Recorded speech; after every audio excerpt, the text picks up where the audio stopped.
What technologies do the Zetas use in their day-to-day living? Wow. Okay. So if I asked you that about humans, you'd say, well, okay, this morning I got up, I turned on my Bluetooth, I got my phone, electric oven on, the electric toothbrush. I went to the coffee maker, and you'd list 200 technologies that you probably used without even thinking about that. Whereas it would depend on the function that they perform. So the thing is with the Zetas is they're created by their, say, parental structure. And that Zeta is a genetic match for another Zeta as a child. They come together. They are technologically enabled by being with each other. As they grow up, they then work in specific fields with each other, and that determines what they would do. So if they are, because they don't have the same sleep patterns as humans, this is the first thing. Imagine how much work you can get done if you don't need to sleep, or you only sleep once a week. You'd be very productive. So the technology that you would use would then relate to the work or the specific function that you perform. The Zetas don't specifically have downtime or relaxation time, but if they choose to move towards a more grounded state, they'll go and stand in what are classed as things like resonance chambers. And these resonance chambers have within them arts and technology in them. And they vibrate at a specific level, and they're able to, like hemisync or binaural beats, they're able to move into those flow of those specific sounds. And that's what they use for relaxation purposes. Rejuvenation processes, these sorts of things. They have a lot of technology, but it depends on what you're talking about. Sure. In terms of travel, would they have anti-gravity machines or some sort of propulsion machine or anything? Yeah, for getting around. So if we talk about how craft travel, firstly, we need to think about the occupants inside the craft. If these craft are able to run on zero-point energy, which other people have alluded to, they run on etheric rails. That's the first thing. The beings that are inside would have to be in a dematerialized state to move faster than the speed of light. That's a second thing that people need to think about because of G-forces and all those sorts of things. Now, it doesn't mean that there's G-forces in space. It means that if you're coming to a sudden stop on planet, there's going to be some G-forces there.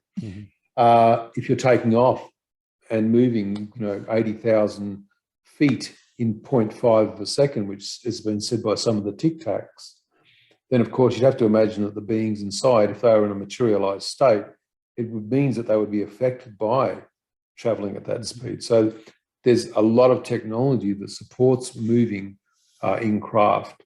The other thing that is probably not known by most people is that if you imagine that, we have 1 second here, and for them, the theory is that the further you move away from the planet, the more time passes. And so if you're away for, maybe an hour away from here, then here maybe a year has passed. And so this is classed as a space-time compression process, that these races are able to compress and uncompress time. And so you can be looking at a craft here, and then next thing it's gone and it's over here 10 miles away instantaneously.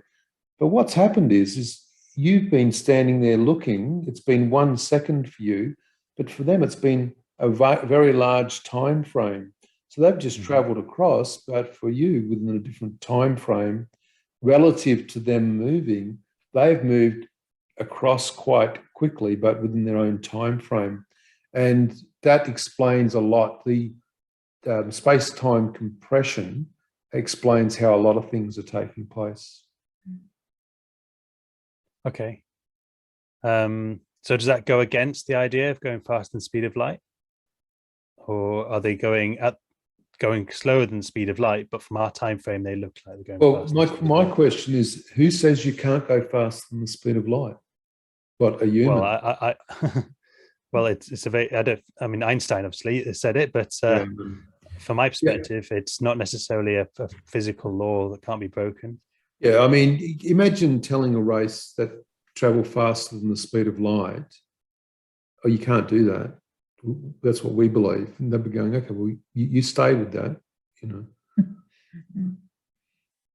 Yeah, it's interesting, isn't it? Yeah, I mean, and the idea is that if you did get to that, the energy would mean that you get, is it spaghettified, or you you pretty much you know, That's why I was talking survive. about. That's why I was talking about traveling in a dematerialized state. Yeah, yeah, Because you're not going to be moving anywhere within a structure of matter to move at that speed. You need to be in a state that's, and I'm not a quantum physicist. I don't understand this stuff, but all I know is that for them to do what people are seeing these craft do, and it's on the news, mainstream media, 60 Minutes, all these places, these craft are going from here to here in 0.5 of a second. How's that possible? Everybody's seeing them do it. They've got footage of them doing it. So we need to move past what our current belief system is in regards to, well, this is possible and that's possible. We're seeing things that aren't possible. That means that it's possible somewhere else. Yeah, no, I agree. And I think you make a good point in terms of that when people talk about the ability to move, some people talk about warping space itself. Yes. So they're talking about moving that space closer to you, a bit like when you talk about wormholes and the ability to warp space so that you you go a very short distance, but you actually gone a very large distance. So that's one way of looking at it. But you're talking more about changing time compression as well. So it's very complicated. It's I'm sure there are beings that have an ability to do things that to us seem impossible, in the same way that if we went back in time with our iPhones and talked to each other on the side of the planet like we're doing now, it would look impossible. So yeah, it's just a matter of time. Well, you can imagine some of these races could be hundreds of thousands of years. Well, I'll give you an example. Years ago, a craft comes and someone looks up in the sky and goes, there's an angel. Now, they've got no other words to describe the craft, so they've just said, there's an angel, or there's a dragon, or there's this, or there's that. They were the only words that you had to describe what you were seeing at that point in time. And so that's the same as now with the phenomenon. We're only using the vocabulary and the structure that we've got. And our social and our references to understand what's going on. And I think they're inadequate. That's the problem. People, firstly, when we talk about disclosure, are wanting disclosure on humanity's terms. We want the government to tell us now what's going on. Okay, well, they tell us what's going on. Tomorrow, we're all outside looking in the sky going, well, where are they? So we've had one form of disclosure, but the next form of disclosure won't take place because guess what? It depends on the beings to disclose themselves. They're not going to be told what to do by humans and when to disclose. Disclosure is very, very big, and there's going to be a lot of issues that have to be dealt with in regards to disclosure. Control structures, religious structures, people that are being abducted. What does that mean? If there's been millions of people abducted globally, how does that get resolved? There's going to be a lot of issues. I would say that from my experience, certainly in the last year or so, whatever mechanisms they have for cloaking themselves, keeping themselves out of sight, they're being either deliberately or just flagrant in terms of just allowing themselves to be seen a bit more, I think. That's my perspective. Yes, that's correct. They're slowly, yeah. Yeah, absolutely. I to my own personal opinion, we can't be absolute about things. I think that they're seeing what's taking place on the planet. They're seeing us running out of resources. They're seeing that we can't get along. They're seeing behaviour, and they're going, maybe it's time that we started showing ourselves a bit more, just so that people start to think about things differently. Yeah.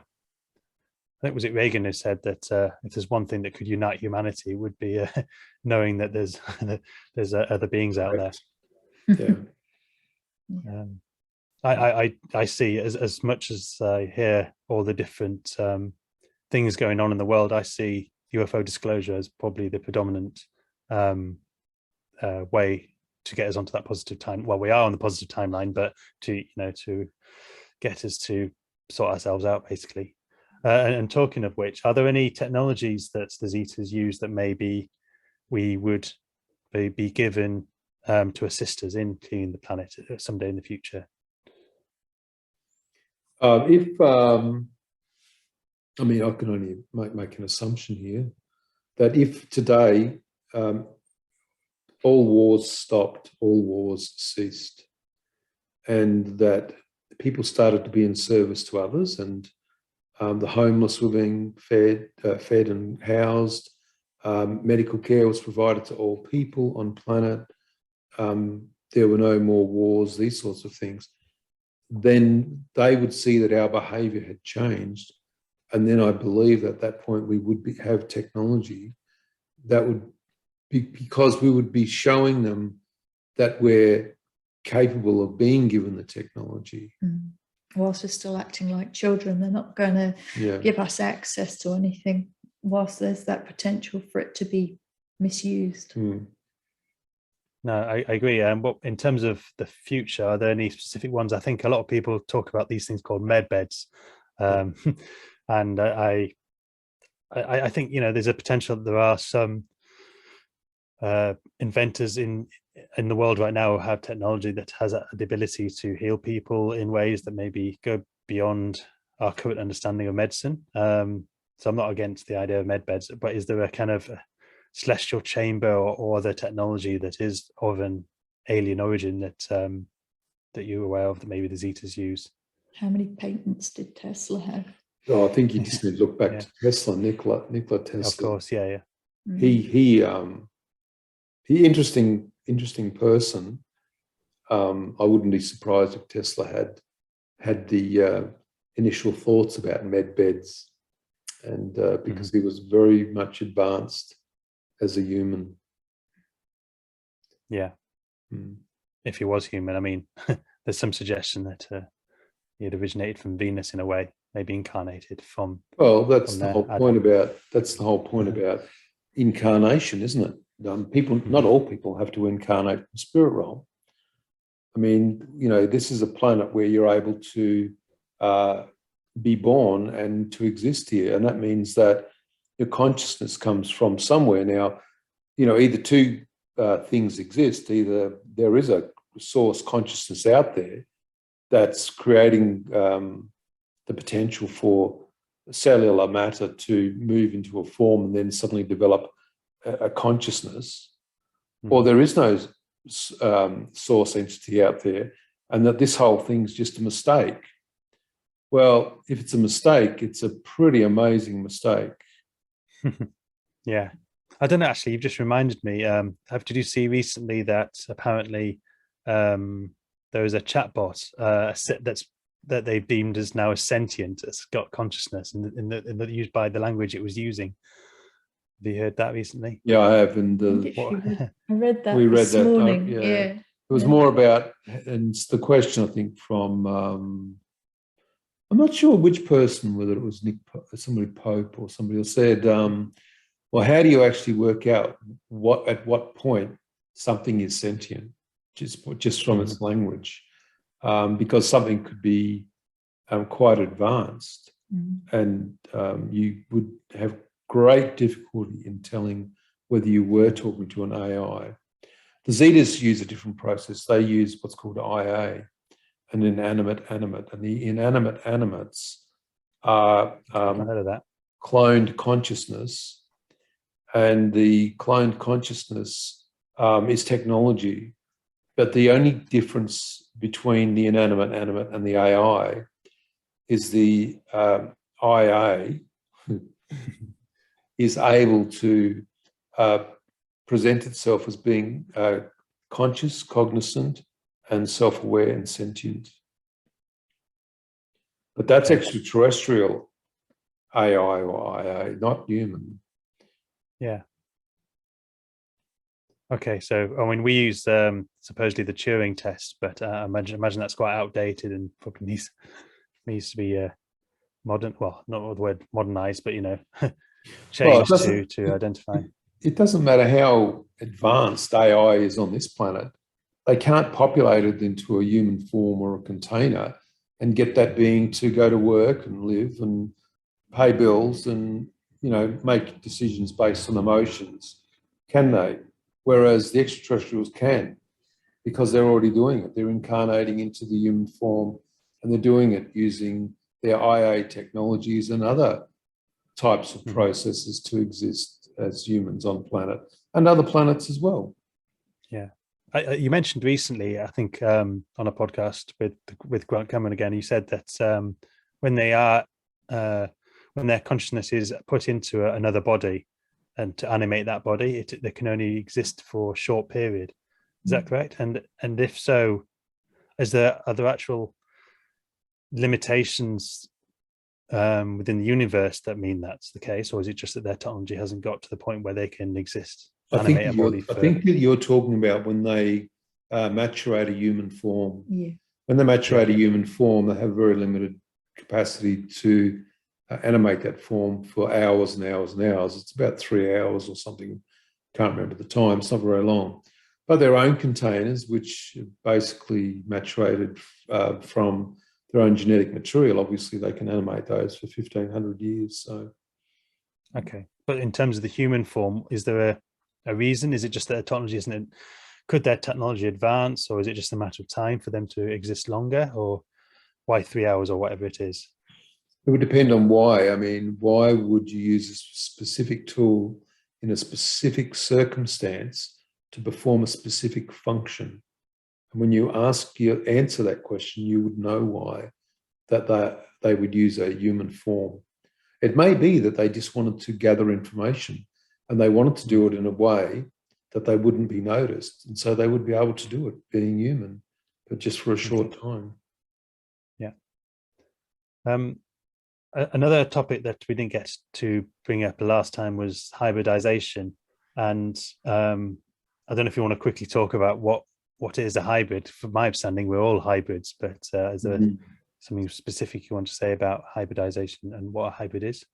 I guess on a technicality, yeah, we are all hybrids. Yeah, but technically, but we've been around long enough, I think, to say that we've developed our own humanness. Having said that, the Zetas said, I don't know, 6, 7, 8 years ago, that 30% of the human race, as we understand it now, are hybrids from other extraterrestrial races. And so that means sharing a container, a human flesh and blood body, with consciousness, partly from spirit realm and partly from an extraterrestrial race. They've come together by free will agreement, and they're occupying the human container for that lifetime. And on the death of the physical body, the two separate consciousnesses unjoined. They disassociate. And one goes back to spirit realm and the other returns back to its extraterrestrial origin. Okay. So I guess is that hybridization? Because when I think of hybridization, I think about using female bodies to bring about a baby that's of genetic material from both. Yeah. So the question here is, are you talking about hybridization of this planet or the hybridization of other planets?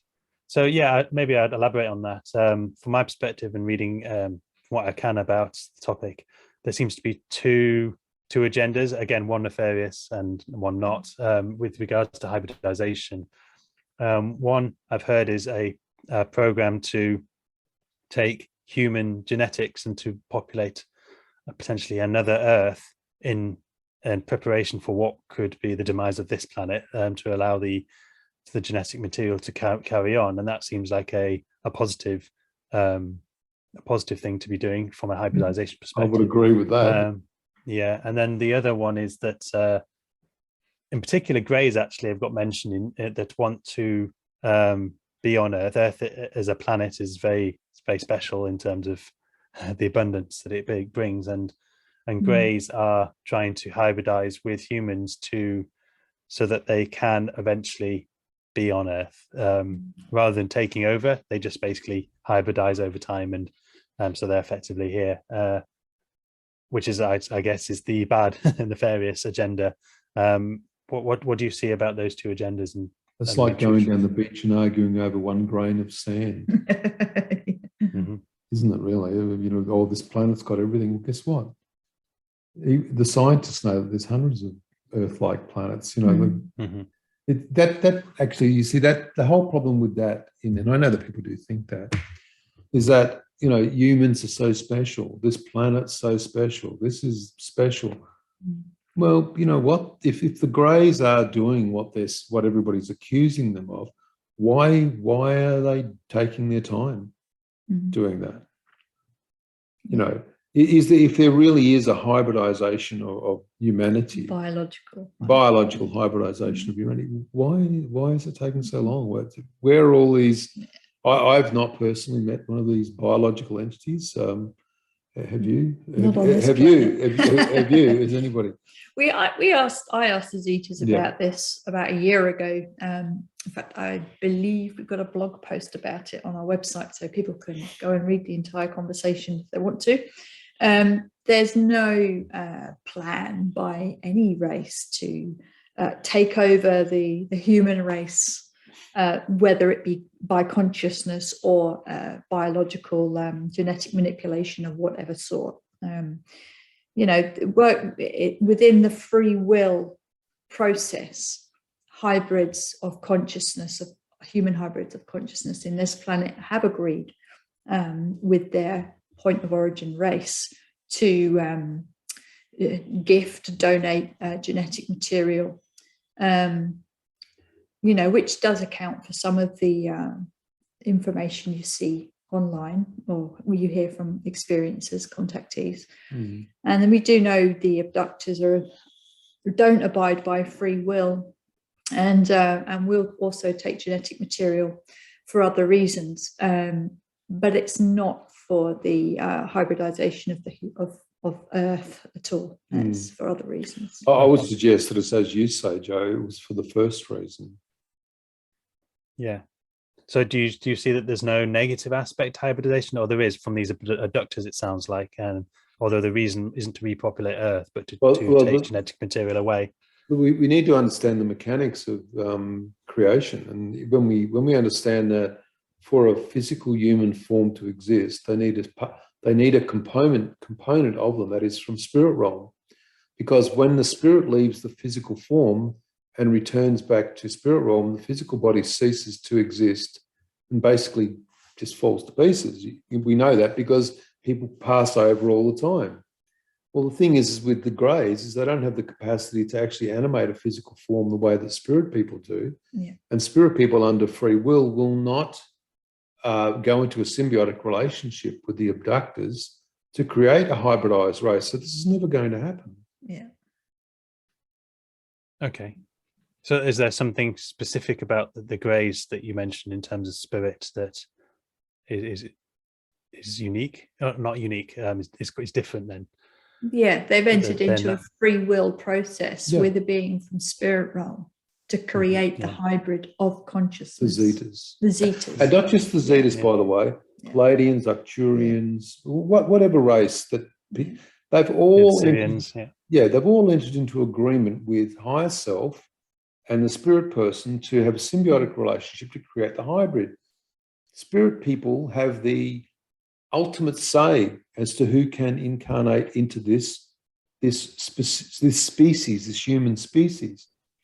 The greys the abductors do not get a foot in the door because the spirit people are the ones in control. Without spirit people, you cannot animate a body and you cannot unanimate a body. So end of story. And as much as they try, and I know that they are trying to do it, they just can't do it. It fails. It fails all the time. Yeah. So when you say spirit people, are you talking about consciousness in an etheric form? If you want to say that, that's fine. Consciousness. I'm trying to because the word people might think of a physical manifestation, which probably just goes against that. So let's say that you come from spirit realm. Okay, you're from the oversoul. The oversoul exists within the spirit realm. You individuate from the oversoul. You then are born through parents, and then you become a child. You are a soul, a spirit with a higher self, and you're observing yourself as you go through this life. Then, when of course you transition, you go back to spirit realm and all your loved ones. Yeah. Okay. In terms of hybrids walking Earth right now, do you think there are many that are on Earth right now, or have we sort of touched that already? Of consciousness, approximately 30% from all different races. Massive. Not reptilians and not the abductors. Okay. Huge percentage of humans are hybrids, 30%, and you can tell by the people that you meet all the time they're trying to work out why they don't fit in. That's the first thing. I understand where they're coming from, because they'll talk to you in ways and about things that humans do, but they just don't understand. And when they're talking to you, there's triggers that they're saying, yep, and generally that person's a hybrid because of the things they don't understand. Forget about what they do understand. Could we say that the other 70% are also hybrids, but they've been on Earth so long that they've adjusted to the level that they are? Well, then we need to look at who created humans. If we look at who created humans, obviously it's extraterrestrials, and then of course the whole planet's hybrids, aren't they? But as you say, those consciousness that were part of the spirit realm technology have incarnated so many times that they've no capacity now to understand where they originally came from. Yeah, a long time ago. Do you think, in terms of the 30% that you mentioned, do you think they experience more paranormal activity, more telepathic behavior, precognition, other things? Yeah. So what we've noticed with people is that when they start to have the phenomenon occurring around them, it's generally they'll either be one thing. They'll either be spirit phenomenon around a person, and in that way, there's no ET, there's no extraterrestrial phenomenon, just spirit people, things moving and all the rest of it. But if somebody's actually a hybrid and they've got extraterrestrial phenomenon around them, they'll then see the phenomenon start to grow. They'll see spirit people coming in. They'll see a whole lot of astral phenomenon in the house. The point is that at that point, there has to be some level of resolution for that being's energy, that person's energy, so that they can start to move past the phenomenon. We're back at the phenomenon again, move past the phenomenon to understand what is behind the phenomenon. There's more to this for sure. Yeah. In terms of the future and contact, Sion, you've said that you've been trying for many years, I think 15, to try and communicate with the Zetas, and you can do about 6 minutes. I think I'm up to 8 minutes now. 8 minutes, we're going well. Okay. So is this a guide? Is this a potential guide for how we will all experience the engaging with other beings in the future, or is this something particular with Zetas? I would say that a lot of people might not be able to put the same amount of energy into that level of communication. So a lot of dedication and perseverance and patience to get anywhere. It's like the marathon runner. If they don't train, they won't go anywhere. I know the Zetas are keen that people are able to connect to where they're from, that they like that, and they have been working with you to develop ways to help people learn and train themselves in processes of consciousness to be able to do that. It doesn't happen overnight. It will never happen overnight. I wrote a book called The Zeta Mind, and that goes some way to explaining how to connect to your point of origin race. But the problem is how do you work out what your point of origin race is? It's a catch-22 situation. Yeah. So the hope is that if you do the exercises in the book, that you'll work out a way to understand your own energy. Once you understand that, then you can work out how to find stillness. And in that stillness, it should be that there'll be some level of clarity come to you from your own higher self. That is your point of origin being. Okay, and how should people be preparing for future contact right now? Is there anything people can be doing? Meditate. Look, that's a really good question. And the only thing I can really say is that basically people need to meditate. And I think anyone that does meditate realizes the benefits of that. But you say to people, oh, you need to meditate, and they go, oh, I tried that one day, it just didn't work. And, and I understand why people would say that, but meditation is a practice. It's not something that you just do once or for a week and then give up. Yeah, it's day in, day out, year in, year out. Year in, year out, The beings that have our best interests at heart can't access anybody if they're in a heightened, chaotic state of human existence, unless humanity learns to calm down, ground, and relax and clear their mind and find stillness. There will be no contact for that particular person on an individual basis. And the other thing is that we can't expect, so imagine that somebody takes a psychotropic drug to meet an extraterrestrial. Well, what is the potential of that person to continually meet that extraterrestrial if they're totally reliant on whatever it is that they're using to get them to that state? And how can it be relied upon anyway? And how can it be relied upon? So this is why I think that we always point out to people, look, you've got everything that you need in you. You are consciousness. And once you start to understand that and work with it, you don't need any technology. You don't need any substances. You don't need anything. Yeah, I think we need to stop being human doings and start being human beings. Well, no, that's right. Yes. Yeah, we're very busy, and it takes away a lot of time from us to be able to meditate in stillness and just live in the present. And I think I hope the future does give us the opportunity to have more stillness and we meditate and move forward with communication. Absolutely. Well, thank you for the interview. That's been really good. Another great interview. Thank you. Thank you. I don't know if you could finish on maybe reminding people how they can reach you and what you'd be up to. Me? You. Okay. So we've got a website, the Zeta Connection. All of our stuff's on there. We also run the Zeta Connection on YouTube as well. And we do a weekly show on there. And we disseminate as much information as we can. We work with a lot of experiences, and so now the Zeta Perspective is what we run as a show on YouTube, on our channel, and in Rebellious Ufology. And a lot of people come on and ask questions about their own experiences. Anyone's welcome to. And everybody's welcome to come on and ask questions. And if we don't know the answer, we don't know the answer. That's all there is to it. Lovely. All right. Well, thank you very much. And maybe we'll speak again another day soon. Yeah.